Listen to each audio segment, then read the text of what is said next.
Hi friends, welcome to ஜெஸ் மாடத்தில். எல்லாரும் எப்படி இருக்கீங்க? நல்லா இருக்கீங்களா? இன்றைக்கி நம்ம தோட்டத்தில் பாருங்கள், கொடி எலுமிச்சை வந்து நல்லா எல்லாமே செவந்துட்டு, அதனால் நான் பறிச்சுக்கிறேன் எல்லாத்தையும். இது பாருங்கள், ஆரம்பத்தில் வந்து எந்த காயுமே இல்லாமல் இது மட்டும் தான் தனியாக போட்டிருந்தது. அதனால் பாருங்கள், காய் நல்லா பெருசாக இருக்கும். அதுக்கப்புறம் நிறைய பூக்கள் வச்சு பிஞ்சுகள் நிறையா வச்சதுக்கப்புறம் எலுமிச்சை மலை சைஸ்லேயே தான் இருக்கும் பாக்கியெல்லாம். இதுவும் பாருங்கள், நல்லா கொத்து கொத்தாக பூ வச்சுருக்கு. அதுலேயே 3 கொத்து வச்சுருக்கு பாருங்கள். இதெல்லாம் பாருங்கள், எல்லாமே தேறிட்டு நான் எல்லா காயுமே பறித்து எடுத்துறேன்.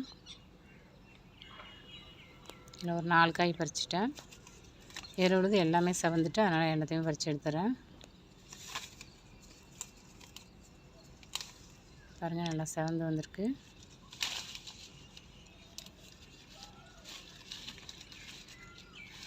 இதில் உள்ள காய் எல்லாத்தையும் பறிச்சுக்கிறேன். உங்களுக்கு இந்த வீடியோ பிடிச்சிருந்தனா லைக் பண்ணுங்கள். பாய்.